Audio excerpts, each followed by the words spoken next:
ಇವತ್ತು ನಿರ್ಧಾರವಾಗಲಿದೆ 350 ಕೆಪಿಎಸ್ಸಿ ವಿದ್ಯಾರ್ಥಿಗಳ ಭವಿಷ್ಯ. ಕ್ಯಾಟ್ನಲ್ಲಿ ಇವತ್ತು ಅಭ್ಯರ್ಥಿಗಳು ಸಲ್ಲಿಸಿರುವಂತಹ ಅರ್ಜಿಯ ವಿಚಾರಣೆಯಾಗುತ್ತೆ. ಈ ಹಿಂದೆ 2 ಬಾರಿ ನಡೆದಂತಹ ಪ್ರಿಲಿಮ್ಸ್ ಪರೀಕ್ಷೆಯಲ್ಲೂ ಕೂಡ ಸಾಕಷ್ಟು ಎಡವಟ್ಟಾಗಿದೆ.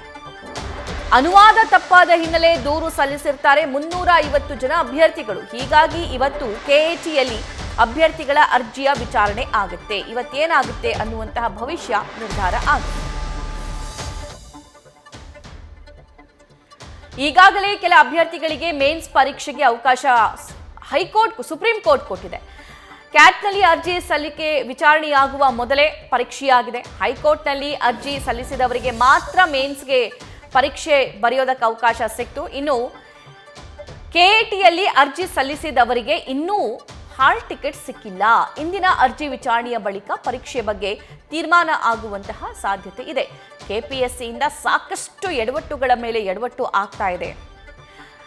ಮೇನ್ಸ್ ಎಕ್ಸಾಮ್ ಬರಿಬೇಕು ಅನ್ನುವಂಥ ಸಂದರ್ಭದಲ್ಲಿ 2 ಸಲ ಈಗ ಎಡವಟ್ಟಾಗಿ ಹೋಗಿದೆ. ಸೊ 3ನೇ ಸಲನೂ ಹೀಗಾಗಬಾರ್ದು, ನಮಗೆ ನ್ಯಾಯ ಸಿಗಬೇಕು ಅಂತ ಹೇಳಿ 350 ಅಭ್ಯರ್ಥಿಗಳು ಕಾನೂನು ಮೊರೆ ಹೋಗಿದ್ದಾರೆ. ಸೊ ಅದಕ್ಕೆ ಸಂಬಂಧಪಟ್ಟಂತೆ ಇವತ್ತು ಅರ್ಜಿ ವಿಚಾರಣೆಗೆ ಬರಲಿದೆ. ಇವತ್ತೇ ತೀರ್ಪು ಅಥವಾ ಆದೇಶ ಪ್ರಕಟ ಆಗುತ್ತಾ? ಈ ಅಭ್ಯರ್ಥಿಗಳ ಭವಿಷ್ಯ ಏನಾಗುತ್ತೆ? ಇದೆಲ್ಲದರ ಬಗ್ಗೆ ಸದ್ಯಕ್ಕೆ ಸಾಕಷ್ಟು ಕುತೂಹಲ ಇದೆ. ನ್ಯೂಸ್ ಫಸ್ಟ್ ನಿರ್ಭೀತಿಯಿಂದ ನಿಮ್ಮ ಪರವಾಗಿ.